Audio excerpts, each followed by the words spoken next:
አሰላሙ አሌይኩም ወረህመቱላሂ ወበረካቱ። ውድና የተከበራችሁ ውድ ተመልካቾች እንዴት ናችሁ? ሰላም ናችሁ? እኔ ሰላም ነኝ አልሐምዱሊላህ። እናንተ እንዴት ናችሁ? እኔ ሰላም ነኝ አልሐምዱሊላህ ረብል ዓለሚን። በያላችሁበት ያላህ ሰላምታ ያላህ እዝነት አይለያችሁ ጓደኞቼ። የሰው ልጅ ለፍቶ ለፍቶ እንግዲህ እኛ እንለፋለን እንጂ ምንጠቀምበትንም አንጠቀምበትንም እሱ አላህ ሱብሃነሁ ወተዓላ ነው የሚያውቀውና ምን ነው የኔም እህት ቤቷ ተቃጥሎ እሷ ተርፋለች ኑሮ አንዳንድ ጊዜ ማለት ነው አላህ የወደደውን ሲፈትን ንብረት ባለው በንብረቱ ይመጣበታል። በላ ሲመጣ ማለት ነው ንብረት አለው በንብረቱ ያልፍለታል። እንስሳም ታለ በእንስሳው ያልፍለታል ማለት ነው። በቃ በአንዳንድ ነገሮች እንደዚህ እነዛ በላዎች በሱ ላይ የሆነ ነገር መጥቶ ተሆነ ወይ በንብረቱ ወይ በከብቶቹ ወይ በልጆቹ ያልፋል ማለት ነውና አሁን ይቅርታ አላቀቀኝ ዳውድ ማለት ነው። ዋናው ነገር የሱ መትረፍ ነው ሀቂቀትን ይሄንን ገንዘብ ይሄን ንብረት እንግዲህ ያኔ ለዚህ እንትን ያለው ለፍቶ ነው እዚህ ቦታ ሊደርስ የቻለው። ምንም የሰውም ሀቅ አብሮ አማና ቃ ቢኖርበትም ለፍቶ ነው እዚህ ቦታ የደረሰው ማለት ነው። ላኪን ግን ነገ ሰርቶ ያገኘዋል ማለት ነው። እኛም ደግሞ ያለንን 50 አገኘን 100 አገኘን 10ም 20ም ለኛ ያቺ ታንሳለች ብለን ሳይሆን ለምን 5 ብር 10 ብር አትሆንም ለሱ እዛ ተጠቅማለች ብዙ ዋጋ አላት ለሱ ማለት ነው። ያላችሁም ሁላችንም 5ም 10ም ጨመርመር እንትን ብለን ብንረዳው መልካም ነገር ነው እላለሁኝ እንደኔ ማለት ነው። ምክንያቱም እሱም እንደኛው ስደት ላይ ነበር የነበረው ከሚስቱ ጋር አንድ አይሉ 2 ልጆች የተወለዱት ስደት ላይ ነው ማለት ነው። እና ስለዚህ የስደት ወንድማችን ነው ብንረዳው ባይ ነኝ እኔ ማለት ነው። ኑሮኝ አይደለም ተርፎኝ አይደለም ግን እኔም ዛሬ ይችን የወር ደመወዜን ጨብድጄ ይዤ ነገ ምን እንደሚያጋጥመኝ እኔም አላቅም። ነገ እኔም ቤት ምን እንደሚያጋጥመኝ አላቅም ማለት ነው። ወላሂ እሳት በጣም ከባድ ነው። እንኳንም ልጆቹ እንትን ያላሉበት እንጂ እሳት በጣም ከባድ ነው ማለት ነው። አላህ ኸይሩን ነገር ይሻለት ላለሁኝ እንደኔ ማለት ነው። ብቻ በጣም ከባድ ነው። እንግዲህ የብዙ አማና እቃዎች እንግዲህ በእንደዚህ ሁኔታ ወድሞበታል። በአማና እየተቀበለኝ አገር ድረስ አድርሷል መጅልስ ማለት ነው።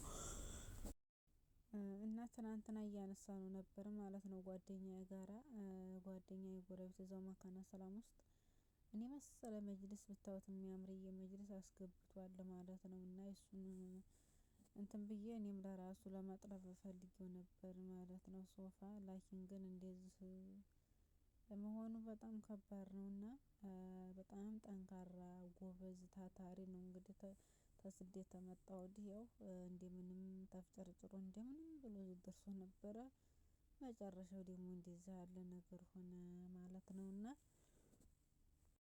እና ንብረትን ያክል በዚህ ሁኔታ መውደሙ ንብረቱ እንግዲህ አስቡት እንግዲህ የሁሉ ንብረት መውደም መቃጠል ማለት ነውና እነ ጀማል ይኸው ተኮምበልሻ ተደሴ በቃ ያው እነሱ ቢመጡም አላተረፉለትም። ያው ዋናው ነገር ተርፎለት ኑሮ ጥሩ ነበር ግን ሊተርፍለት አልቻለም። አብዛኛው ያው እሱም ስለተሳሳተ አንዳንድ ጊዜ ሲያማክር ታያለች አያቴና እያላቀቀኝ ነው ማለት ነው። እና አንድ ቦታ አንድ ቢልዲንግ ላይ ማድረጉ ነው እሱን የበደለው መጅልሱንም በቃ ስቶሩንም ሁሉንም አንድ አድርጎ ነው ሁላ ነገር የመጣበት ያው ለመንገዱም ለኪራውም እንደገና ለዘበኛውም ለሁሉም ነገር እንትን ብሎ ነው ሁላ ነገር የሆነበት። ላኪን ግን በእንደዚህ ጎዳና እንደዚህ የስንት ሰው ንብረት ሲወድምበት እንግዲህ አንዳንዶቹ ደግሞ እንግዲህ ጉሮሮ ላይ መተው ቁጭ ሊሉ ይችላሉ። አንዳንዶቹ ደግሞ እንግዲህ ተቃጥሎልኝ አላለውም ብለው መምተው ይኖራሉ።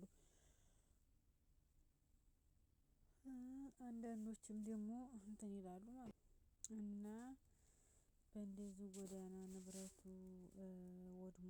አንዳንዶቹም እንግዲህ ገንዘቤን ብለው የሚፈልጉም ይኖራሉ። ዞሮ ዞሮ ለማንኛውም ጊዜና ሰዓት ስጡት፣ እጣችሁን ዞሮ እንደማይቀር ነው። እኛም ደግሞ እንተባበረው፣ እናንተም እርዱት።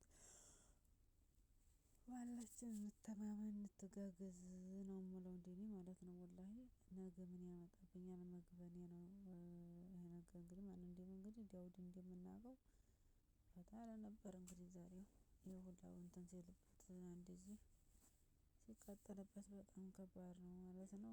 ወደመበት ብቻ በጣም ከባድ ነው። ስለዚህ እንግዲህ አላህ ለሱ ያለውን ይተካው።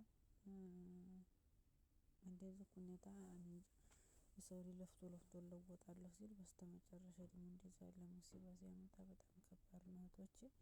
እንደዚህ ያለው አደጋ አላህ ይጠብቀን እላለሁኝና እንግዲህ ዛሬ ዳውድ በራሱ ፔጅ መጥቷል ማለት ነው። እንግዲህ እንጃ ብቻ ወላሂ ይሄንንም አሁን እንደው ነጠቅ ብናደርገው ጥሩ ነበር። ይሄንን ቢቃጠልም ይሁን ለሱ ስንል በመግዛት ነበረ።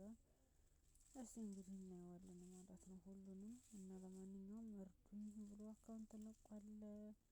ሁላችንም 5ም 10ም አነሰች ብለን ሳንል ያለችውን ብንነይትለት በጣም አሪፍ ነው እላለሁ። እና እኔ እንደው ብቻ ምን እንደምል ብቻ አላውቅም ማለት ነው። ሀባይብ ብቻ ከባድ ነው በአሁኑ ሰዓት የሰው እጅ መከጀል በጣም ከባድ ነውና የሚከጀለው ሰውዬ ሰው ከእጅ አይሆንም ማለት ነው። ኢንሻአላህ ነገ ሰርቶ ይለወጣል ማለት ነው። ምክንያቱም እስከዛሬም ድረስ ሰርቶ ነው ያገኘው፣ አሁንም ሰርቶ ያገኘዋል ማለት ነው። ዋናው ነገር የሱ አለመቃጠል ነው። እዛ ውስጥ እቃ እናወጣለን ብለው ሰውስ ቢቃጠልበት እሱስ ቢቃጠል እንዲያስባችሁታል። የሰው ልጅ መመለስ የማይችልበት ነውና እንደው ብቻ እኔ አላውቅም። ብቻ ከሚሴ የሚባል ቦታ እንደው ባይስቶር ብቻ ነው ምንም እንደምን ብቻ አላውቅምና ይሄን ይመስላል እላችኋለሁ ጓደኞቼ። እንግዲህ አላህ ኸይሩን ነገር ይሻለት ለሱም። እንደዚህ ጎዳና ብቻ ከባድ ነው። የሰው ልጅ ለፍቶ ለፍቶ በማረፊያው እንደዚህ ሲሆን ብቻ እንግዲህ አላሁ አለም። እንግዲህ እሳቱ ያው ተቤት ይነሳ ተውጭ ይነሳበት እንግዲህ አላሁ አለም ምን አይነት ጥላት እንዳለው ምን አይነት እንትን እንዳለው አላውቅም። እንግዲህ ተውስጥ ይነሳ ተውጭ አቃጥሎበት አልታወቀም። አኪር ተውጭ ነው የሚያቃጥሉት ዙሮ